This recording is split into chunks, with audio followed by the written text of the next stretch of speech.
Interfase.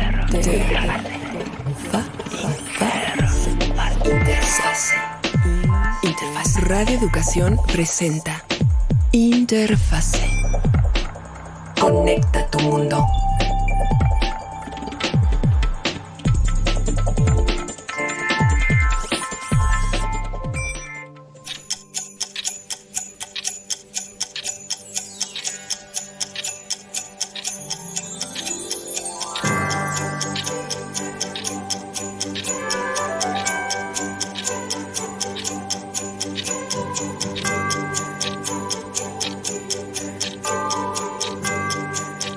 ¿Qué tal, amigas y amigos internautas? No solamente de las ondas hertzianas, sino también aquí a través de internet cuando nos encontramos en la transmisión que hace Radio Educación a través de Facebook de este programa Interfase, el programa especializado en tecnología de Radio Educación. Como cada semana estamos llegando hasta ustedes acompañándoles con la dicha de poder cerrar este 2020 con ustedes. Sabemos que ha sido un año de grandes retos, sin embargo, aquí le hemos presentado no solamente el diagnóstico de las noticias, pero también alternativas y soluciones prácticas a los temas con los que convivimos cotidianamente y que tienen que ver con la tecnología. Mi nombre es Natalia Luna y como cada semana me da mucho gusto acompañarme de Laura Viadas. Muy buenas tardes, muy buenos días o muy buenas noches. Si nos está usted escuchando en tiempo real, muchísimas gracias. Y si no, si nos está encontrando en alguna de nuestras repeticiones, igualmente muchísimas gracias. Ha sido un 2020 que sin duda sin la compañía de usted no hubiera sido igual para ninguno de nosotros. Y esperemos que haya sido exactamente igual, que nuestra compañía en su vida haya aportado algo que es esto, la tecnología.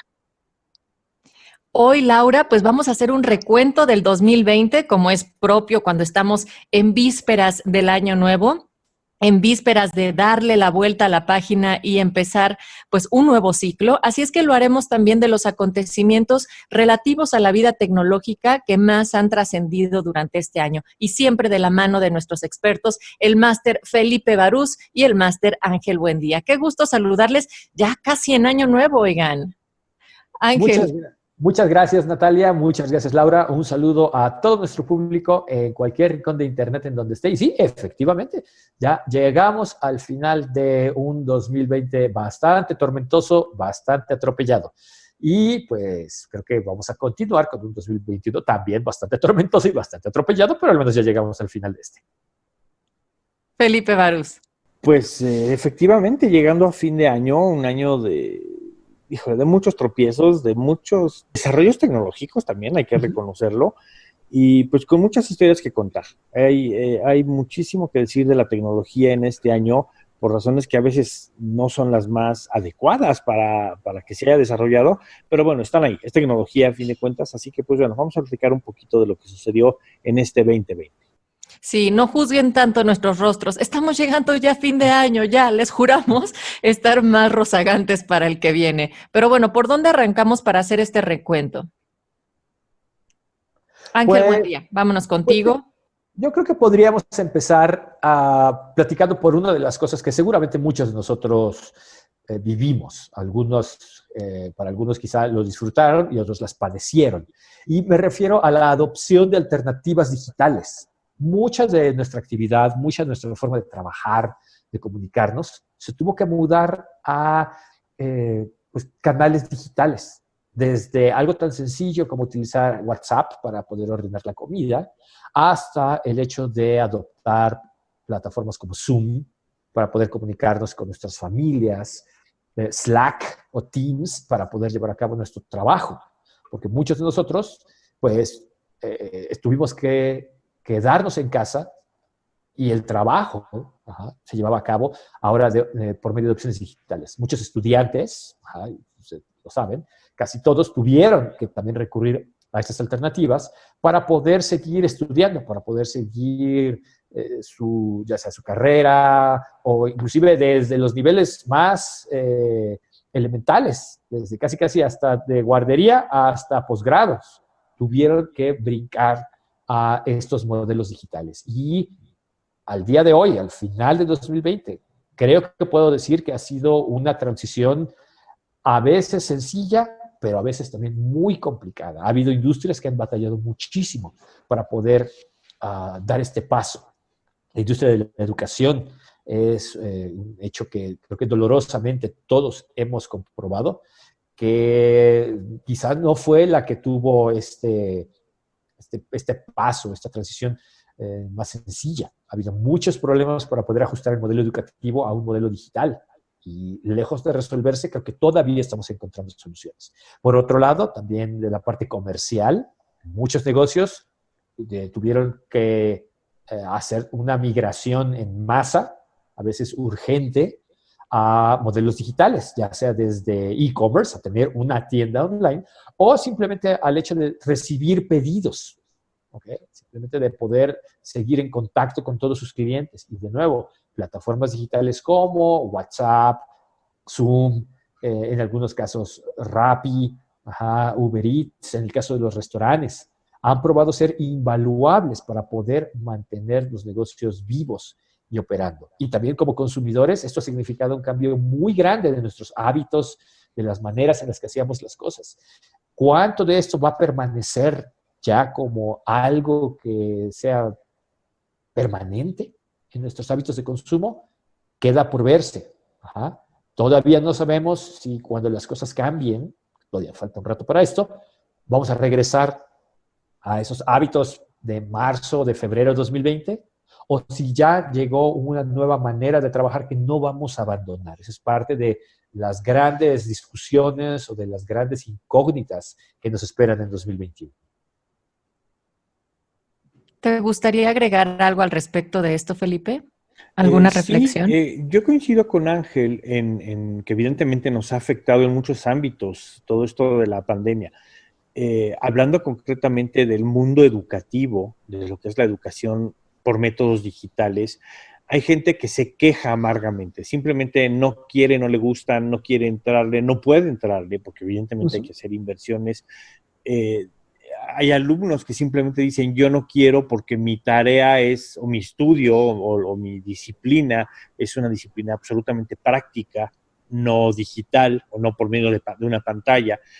Y hay gente que es reacia a todo esto. Sin embargo, creo que hay que decir que hoy, afortunadamente, podemos decir que el medio digital para fines educativos es una opción, cosa que cuando nosotros estudiamos hace 2 o 3 años, no es cierto, hace unos cuantos más, pues ni pensarlo. O sea, simplemente era imposible, no existía todo esto. Entonces yo creo que es una bendición que de alguna manera se puede aprovechar, se puede utilizar, y hay que tomarle el gusto y sacarle el mejor provecho posible, ¿no? Es algo que está ahí y que, pues bueno, vamos a usarlo, ¿no? Si no hubiera educación a distancia, pues simplemente no había forma de dar educación, como dijo Ángel, desde preescolar hasta posgrado, así de simple. Claro, y también pienso dentro de esto que menciona Ángel, que fue toda una lista, el paso tan orgánico en algunos momentos para ciertas personas para utilizar o adoptar ciertas tecnologías, pero también el gran reto que se asumió y se logró, por ejemplo, de los adultos mayores y que ahora utilizan con una mayor fluidez y facilidad plataformas como Zoom o cualquier otra para poder estar en contacto con sus familiares. Eso también cambió y es de celebrarse y es también de incorporarse también en cualquier otro de los hábitos que tendremos a continuación. Algo que resaltamos aquí en este espacio, hablamos varias veces sobre vacunas, por supuesto, sobre cómo la tecnología se ha puesto a servicio y en mejoramiento de nuestras condiciones durante la pandemia. Y hay un ámbito muy específico del cual ahora quiero que nos platiques, Felipe, que tiene que ver con el seguimiento que se ha realizado durante esta época a través precisamente de las tecnologías. Sí, efectivamente. Hay un concepto que se llama seguimiento a contactos y concretamente a contactos o personas con las que tuve algún contacto y que han sido identificadas, ya sea posterior al contacto que tuvimos, como infectados de COVID, es decir, que ya están padeciendo la desafortunada enfermedad, el COVID-19.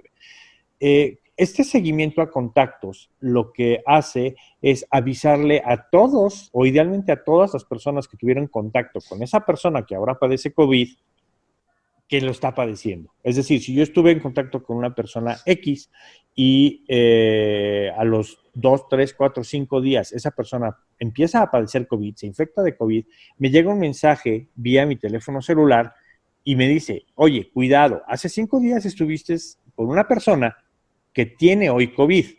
No me identifican ni la persona y a veces ni el lugar. ¿Por qué? Por razones de privacidad y seguridad de la otra persona. No se trata de andar ventaneando los problemas que tiene cada quien. Pero sí es una alerta para que por lo menos vaya y me haga una prueba. Y con esto prevenir contagios posteriores. Básicamente esa es la función. ¿Cómo se hace esto? Hay muchas formas muchos esquemas con los que se ha implementado. Uno de ellos, las empresas Google y Apple desarrollaron un esquema de intercambio de datos entre teléfonos, de manera que si me da COVID a mí, por ejemplo, capturo en mi teléfono, oigan, pues tengo COVID, y el teléfono ha llevado un registro de todos los teléfonos que han estado cerca del mío, en una reunión, en un supermercado, en la calle misma, algunos teléfonos que han estado a cierta distancia. Entonces, a todos esos teléfonos, que yo no sé quiénes son, ni ellos saben quién soy yo, se les avisa que ahora tengo COVID. Y por lo tanto deben de proceder con las acciones sanitarias y médicas que sean pertinentes. El hacerse una prueba, obviamente el estarse cuidando, el no salir y contactar a más gente, etcétera, etcétera. Esto de los contactos, las aplicaciones que se han desarrollado se supone que deberían de estar hechas por los gobiernos. ¿Por qué? Porque la idea es que haya una, no que haya 25. Hay muchos gobiernos que no le han entrado a esto, por alguna razón que desconozco en realidad, ¿no? Pero hay muchos gobiernos que no le han entrado. El gobierno mexicano no quiso entrarle a los esquemas de intercambio de datos, por lo menos no hasta ahora. Y pues bueno, el esquema es muy diferente en México, ¿no? Funcionan las cosas de forma muy diferente. En otros países, los gobiernos federales o estatales desarrollaron sus propias aplicaciones y que permiten este intercambio de información de contactos para dar seguimiento al COVID y tratar de mitigar con esto los daños de infecciones de la enfermedad. ¿Será que de repente estamos siempre en la paranoia de mis datos y cómo los van a estar manejando cuando realmente ya los regalamos y lo hemos dicho aquí muchas veces desde que nos metimos a Facebook, pues? Ángel, sí. Buen día. ¿Algún comentario también te merece esto? Pues es un tema que también va a estar muy prevalente en 2021, el tema de privacidad de datos. Es algo que también hemos comentado aquí durante muchos años en el programa. Ciertamente hay pros y contras. ¿Okay? Hay cosas que ciertamente funcionan a favor de nosotros cuando compartimos nuestros datos, pero también hay un lado que puede ser problemático. No es tan blancos y negros. Muchas de las cosas, por ejemplo, que tomamos hoy en día como algo dado, por ejemplo, las aplicaciones de tráfico, pues dependen precisamente de que podamos compartir esos datos para poder saber cuál es la situación, cuánto tiempo nos vamos a tardar. De nuevo, hay pros y contras y hay que valorar en qué momentos los contras son más grandes que los pros y pues moderar todo esto. Pero esa es una discusión que va a seguir todavía por mucho, mucho rato. Así que el tener los datos es una pregunta, pero algo que también Felipe ha dicho muchas veces, ¿quién ve esos datos? ¿Para qué los usa? ¿Quién monitorea a esas personas? Es parte de la discusión y esas a veces no tienen una solución, una respuesta tan sencilla o tan agradable como quisiéramos. Felipe. Esto me lleva a mencionar otro aspecto que se ha estado desarrollando a lo largo de este año, por motivos de la pandemia también, y es un concepto que se ha dado por llamarle el pasaporte COVID. ¿Qué es esto? Esencialmente, si quieres viajar, vas a tener que comprobar que estás libre de COVID o que estás vacunado. Y se están desarrollando esquemas muy diferentes, todavía no hay nada definitivo en ningún lado. No sé si decir afortunadamente o no, pero bueno.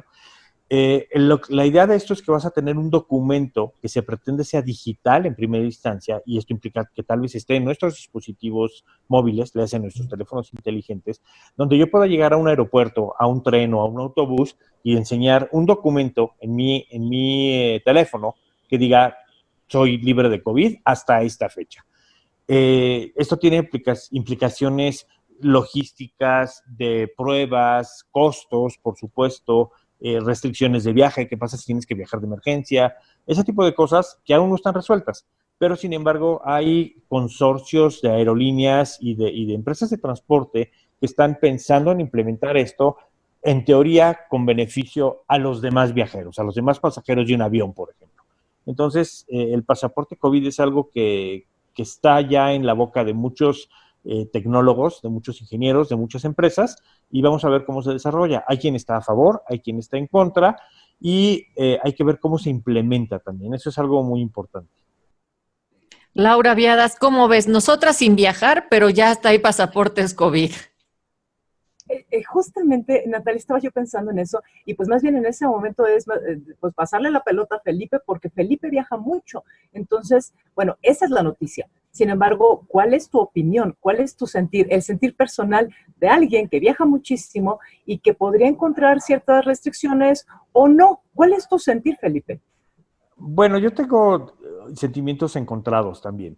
Primero, el dar más información de la que ya damos, como bien dijo Ángel hace un momento, ¿quién la va a usar? ¿Para qué la va a usar? ¿Por qué la va a usar? Esa es una pregunta, un interrogante que siempre está ahí, ¿no? Y no solo en mi cabeza, sino es un interrogante que todo el mundo tiene y es legítimo, es mi información privada, confidencial, etcétera. Por ejemplo, si después voy a solicitar empleo en algún lado y se enteran por otro lado que tuve COVID y ya no me quieren dar el empleo, pues eso es un problema. Definitivamente puede ser un problema. Entonces, bueno, ese es un detalle. 2, costos. Ya de por sí los viajes son costosos. El boleto del avión, el hotel, el transporte, etcétera, etcétera. Seguramente en muchos lados voy a tener que pagar una X cantidad más en dólares, que no sé, a lo mejor son 5, 10, 15, 20, 50 dólares, no lo sé, pero a lo mejor una cantidad adicional al costo del viaje. Multiplica eso por una familia de 4 o 5 personas y pues ya incrementa costos, ¿no? ¿Qué tan eficiente va a ser? Pues el hecho de que yo tenga mi certificado COVID, mi pasaporte COVID obtenido ayer, eso no quiere decir que no me haya contagiado hoy. Y eso es un problema también. Entonces, tiene muchos asegúnes, tiene muchas aristas y hay que analizar para ver qué tan viable va a resultar esto. A veces, a veces se inventan problemas para soluciones que no existen o soluciones para problemas que no existen y hay muchas combinaciones de esto. Entonces, es bien difícil decidir en estos momentos si algo como un pasaporte COVID va a ser realmente viable, útil, práctico y va a funcionar. Por esto hay empresas que ahora se dedican a vender tu pasaporte COVID o tu pre-pasaporte COVID. Entonces, vaya, hay de todo un poco, ¿no? Y hay que tener un criterio amplio y un criterio bien objetivo para analizar si esto funciona o no. Y sin duda estamos hablando de que si una de las industrias más afectadas y con mayor aportación también en tanto desarrollo tecnológico es todo lo que conlleva el turismo, desde la transportación hasta la manera en la cual íbamos antes de viaje. Ahora, con todas estas indicaciones, esperar es que haya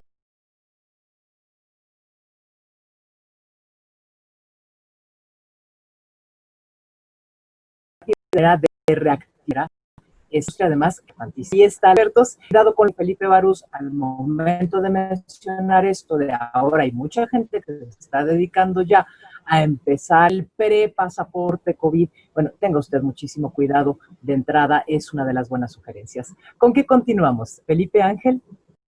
Pues seguimos con un poquito de qué fue lo que pasó en 2020 y en el departamento de esto realmente es noticia, pues resulta ser que Facebook sigue siendo el rey de la web social. ¿Okay? Para muchas cosas, Facebook fue uno de los grandes, supongo que tenemos que decir, uno de los grandes beneficiados de la pandemia, porque todo el mundo nos fuimos a refugiar a los amorosos brazos del señor Zuckerberg, ya sea a través de videollamadas, a través de mensajería instantánea, a través de fuente de noticias o para estar simplemente en comunicación con todos nuestros amigos, familia, colegas. En algún momento todos caímos en Facebook. Hubo casos, por ejemplo, en el cual en marzo se duplicó, así tal cual, se duplicó la cantidad de videollamadas, o el tiempo que pasamos en videollamadas, sobre todo en marzo de 2020. También la cantidad de tiempo que pasamos en servicios como WhatsApp, en Messenger, también se incrementó tremendamente. ¿Okay? Por eso, por no hablar de todos los negocios que tuvieron que empezar a utilizar estas plataformas para poder darse a conocer, para poder atender a sus clientes, para poder recibir pedidos. La verdad es que dejó de manifiesto que, nos guste o no, queramos o no, Facebook sigue siendo en muchos sentidos el eje de la actividad en la Internet social, ¿okay? Con los pros y los contras que esto trae. ¿Ah?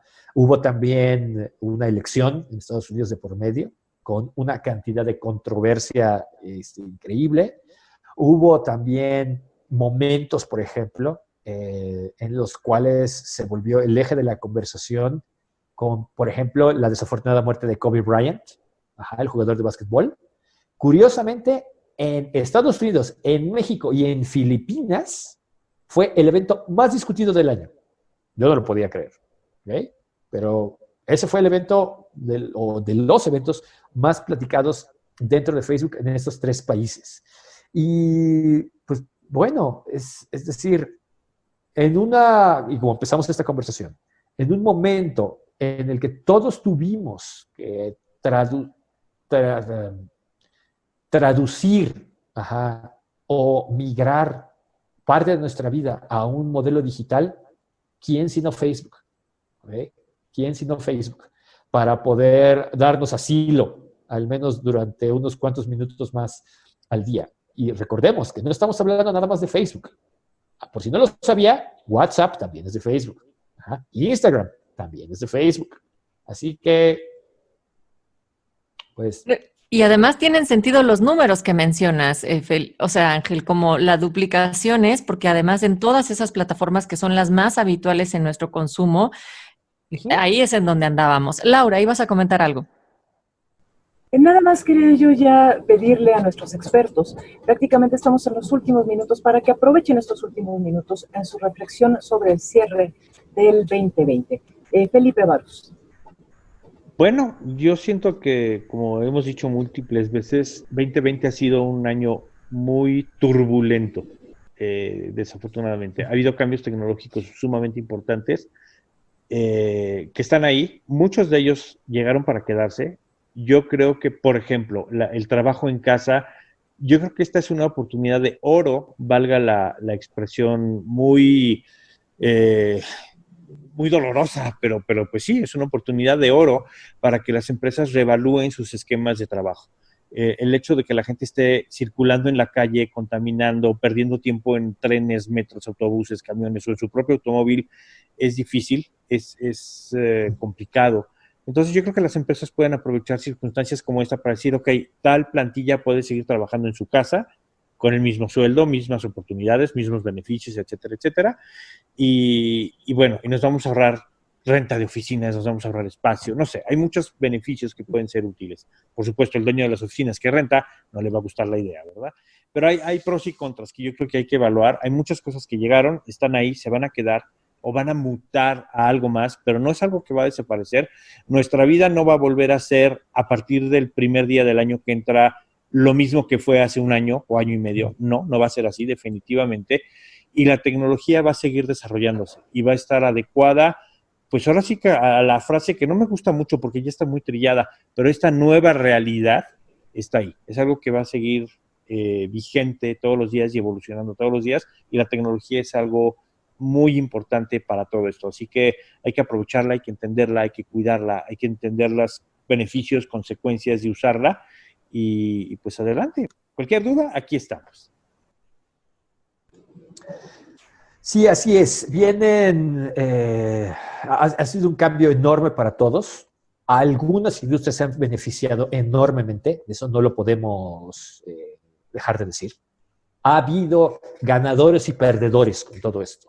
Y no me refiero meramente al hecho de quién hizo más dinero o quién no, sino quién se pudo ajustar, quién se pudo adoptar, quién pudo hacer una transformación exitosa a una nueva forma de hacer las cosas. En algún sentido, esto fue lo que algunos llamarían un evento masivo de extinción, a nivel, llámale, cultural, económico. Es un proceso de selección natural. Las circunstancias cambiaron dramáticamente de manera muy rápida. Y así como sucede con la vida en la Tierra, pues va a haber formas de vida que se van a poder ajustar y que seguirán, inclusive hasta prosperando. Y habrá otras que no. Estamos hablando, por ejemplo, de cines. Es un tema que se ha comentado mucho. ¿Qué va a pasar con las salas de cine? El cine como modelo de negocio, como experiencia, como estábamos acostumbrados, ¿va a poder sobrevivir o no? No lo sabemos, pero ahora sí, al menos el día de hoy, no suena muy bien. Y así como ese, habrá otras industrias que también a lo mejor serán un recuerdo en poco tiempo. No lo sabemos, pero el hecho es de que 2020, bromeamos un poco algunos amigos diciendo, 2021 va a ser el primer año del resto de nuestras vidas. Porque en muchos sentidos, los cambios que estamos sufriendo, que estamos viendo hoy, puede que ya sean algo permanente, algo rutinario, algo con lo que ya tengamos que vivir por el resto del tiempo. Todavía quedan muchas interrogantes, hay muchas preguntas que responder, pero pues eso va a ser lo interesante de 2021. Como cada año se nos presenta la oportunidad de hacer un cierre, de hacer un corte de caja personal. Sin duda, en este 2020 hemos visto efectivamente este concepto de trasladar nuestras vidas para utilizar al máximo la experiencia con la tecnología.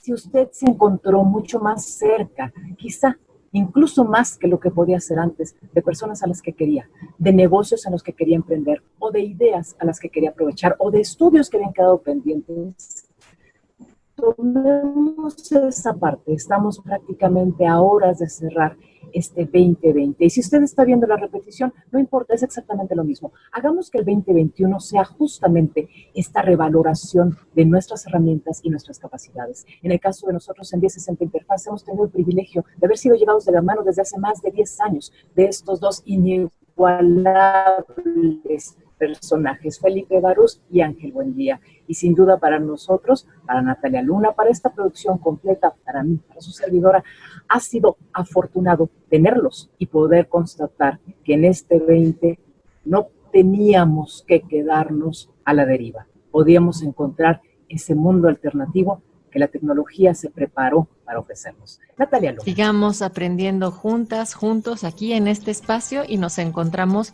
allá, a la vuelta, en el otro año. A nombre de todo el equipo, le agradecemos muchísimo su sintonía, deseándole, insisto, lo mejor del 2021. A nombre de Felipe Barús, Ángel Buendía, Laura Viadas, Alma Lilia Martínez, su servidora Natalia Luna, en una producción de Mario Ledesma.